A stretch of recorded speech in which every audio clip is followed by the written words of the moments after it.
They held heavy royal earrings. The whole corpus of the pre-Buddha states, where he's still a prince, he's just at the verge of reaching enlightenment, he's at that transition. The Mauryan age that inspired the Ajanta cave painters is the first of three great ages of Indian civilization. The dynasty did not survive the death of Ashoka in 232 BC for long. In the following centuries, a succession of invasions from the north led to long periods of political disunity. It was not until the 4th century AD that a powerful new dynasty emerged.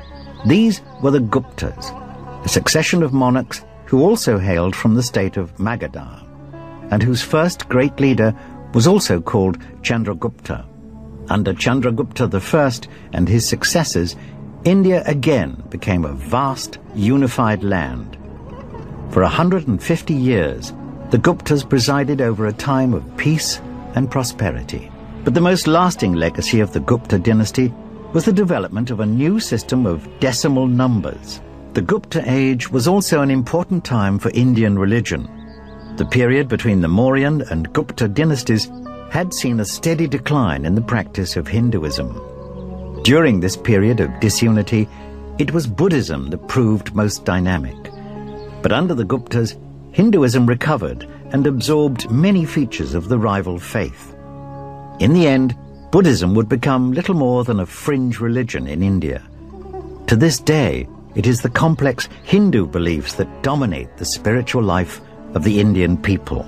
In the resurgence of Hinduism in, say, the 4th century, 5th century AD, we can see a counter-reformation by the Brahmins, an attempt to win back believers and to win back social control.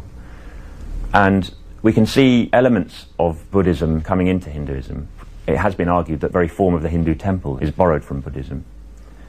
But there are also important differences. Buddhism itself had been moving towards a more populist stance during the later years, looking to be attractive to perhaps simple village people who were interested in personal devotions and having deities to worship. And it's almost like the two religions are competing for the same electorate. They're competing for the same vote. They're both trying to offer gods or idols that people can recognize and understand and worship. Ancient India is a very complex period. You have the coexistence of Hinduism, you have the coexistence of Buddhism, you have the coexistence probably of a lot of nature-centered cults. Vishnu, that becomes extremely important, is a much more subservient kind of god, a deity in the earlier Vedic corpus, wherein by the later Vedic period he tends to become much more important. He in fact takes on the role of the sustainer in later Hinduism. Brahma tends to become much more important. And Rudra, who is later known as Shiva, who is the destroyer. So this essential kind of triangle of creator, sustainer, destroyer tends to emerge as the primary Hindu corpus, set of pantheons that are then developed upon in later centuries and in fact survive down to the present day. The Gupta dynasty ultimately crumbled at the end of the 5th century. Again, invaders from the north were involved. These were the so-called White Huns, a race whose domination of India would be brief, but whose legacy lived on for centuries. By the end of the 6th century, many of the invaders' descendants had become fully assimilated into Indian society.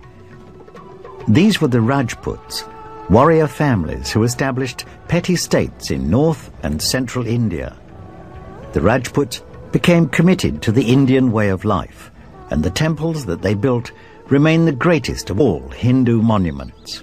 Here at Khajuraho, in the Madhya Pradesh region, the temples were constructed by a 10th century Rajput leader, a prince of the Chardela family. This is a huge complex of religious buildings dedicated to the Hindu god Vishnu. The mountainous Lakshmana temple is the most dominant feature of the construction, and its design inspired by a sacred Himalayan peak. But it is the carved sculptures on the temple exterior that make Khajuraho special. The carvings are highly erotic and leave nothing to the imagination. But these explicit images of physical love are thought to have been inspired by a deep sense of spiritual belief. There are many, many theories about this, and not that there has been any one which has been completely explained. It is to do clearly with the notion of the auspicious, the notion of procreation, the notion of longevity. And in the case of the Lakshmana temple, the great edifice that actually celebrates a new kingship, declares the independence of a new regime.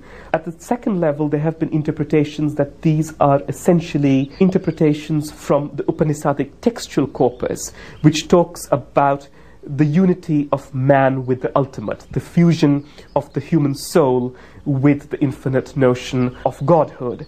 And again, this notion of fusion is depicted in very explicit erotic terms. Alongside this, there is a whole textual corpus of Orissa, of the region, that talks about, in fact, the 16 auspicious forms of the woman and her role in any kind of religious endeavor. The Khajuraho temples, in fact, seem to illustrate these faithfully. The woman looking in the mirror, the woman plucking flowers. The third possible influence would have been from cults that were the non-conservative followings of the Hindu traditions, that is the tantrics. A lot of such imagery is in fact attributed to them. There is in fact a somewhat later text actually that enacts a life eulogy of two royal couples, the conservative over the non-conservative, the Brahmanical over the tantric, and the orthodox over the unorthodox. The interplay between these two seems to be a kind of a cultural backdrop for a lot of these temples, and clearly in that some of that ideology was incorporated within the overall iconological agenda of the temple is not unnatural. Magnificent temples like this dominated 10th century India, both physically and spiritually. By this time, Buddhism had all but left the country to become established further east, in China, Korea, and especially in Japan. But now, a new threat to the Hindu faith was looming in the West, a young religion which already dominated territory from Spain to the Indian border. This was a very different kind of belief system to Hinduism. It was faith with one God that began to push towards India as early as the 8th century AD, Islam. The Hindu civilization at this period had isolated themselves from the rest of the world. And the reason for this was that they felt that they were the most superior race. Their king, their country, and their knowledge was the best. So they discouraged any sea travel. And this was one reason that their defense from sea was very, very poor. Sometime in the early 8th century, the first invasion of India took place by the Muslim world. This was basically out of an extremely insignificant incident. An Arab ship leaving the coast of Sri Lanka and carrying goods and widows of tradesmen who had died in Sri Lanka was attacked by Indian pirates on the Arabian Sea. The governor of Iraq sent a letter of protest to the then ruler of Sindh for returning the goods and the women. Since the Indian ruler had no control over the sea pirates, he regretted his inability. The governor of Iraq saw this as an opportunity to strike, and this led to the first Muslim invasion of India. By the beginning of the second millennium, Arab invaders had settled in the Indian territories of Sindh and Balochistan. In the early 11th century, a Muslim warrior launched a series of terrifying raids in the lands of the Punjab. This was Mahmud al-Ghazni, the most unpopular figure in Indian history.